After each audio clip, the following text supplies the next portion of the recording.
हमारे देश पर्वों का देश है। हमारे देश में नाना प्रकार के त्यौहार मनाए जाते हैं। आए दिन हम किसी न किसी त्यौहार या पर्व को मनाते हैं। नमस्कार दोस्तों, मैं आरती गुप्ता आपका स्वागत करती हूँ इस खास कार्यक्रम व्रतोत्सव में। दोस्तों, आज हम चर्चा करेंगे हलषष्ठी यानी बलराम जयंती के बारे में। बलराम जयंती इस बार 9 अगस्त को मनाया जाने वाला है। भगवान श्री कृष्ण की लीलाओं का वर्णन करने वाले महाकवि सूरदास ने बालक कृष्ण के बहाने जिन बलदाव का यह चित्र खींचा है, इनके बारे में सभी मुख्यतः इतना ही जानते हैं कि बलदाव या कहे हलधर बलराम भगवान श्री कृष्ण के बड़े भाई थे, लेकिन पौराणिक ग्रंथों में इनकी महिमा इससे बहुत आगे है। बलराम के शक्ति बल से सभी परिचित बलशाली बलराम श्री कृष्ण के भाई थे।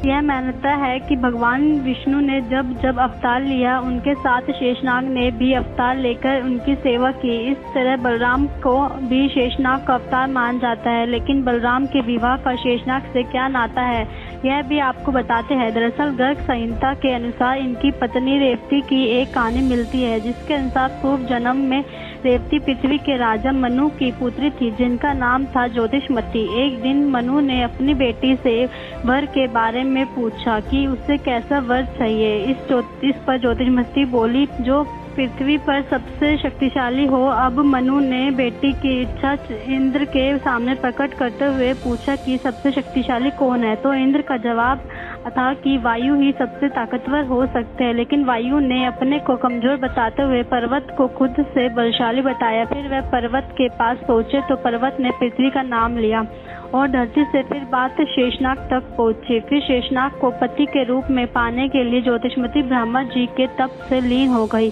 तपस्या से प्रसन्न होकर ब्रह्मा जी ने द्वापर में बलराम से शादी होने का वर दिया। द्वापर ने ज्योतिषमती ने राजा कुशस्थली के राजा कुडुम्बी के यहाँ जन्म लिया। बेटे के बड़ा होने पर कुडुम्बु ने ब्रह्मा जी से वर लिए पूछे तो ब्रह्मा जी ने पूर्व जन्म का स्मरण कराया। तब बलराम और रेवती का विवाह तय हुआ।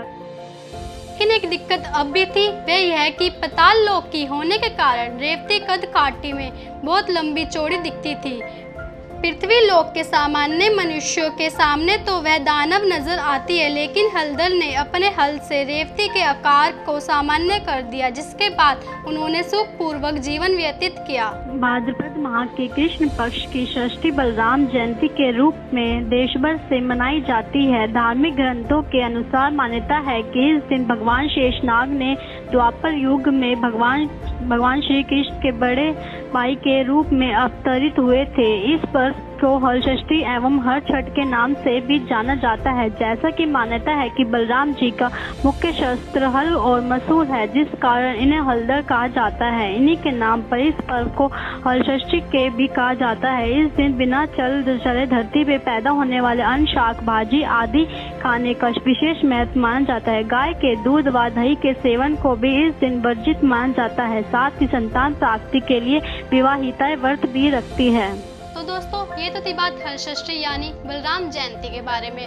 अगले भाग में हम और नई जानकारी के साथ उपस्थित होंगे। आपके विचार और सुझाव हमारे लिए अति महत्वपूर्ण है। कृपया स्क्रीन पर दिखे नंबर पर अपने सुझाव जरूर दें।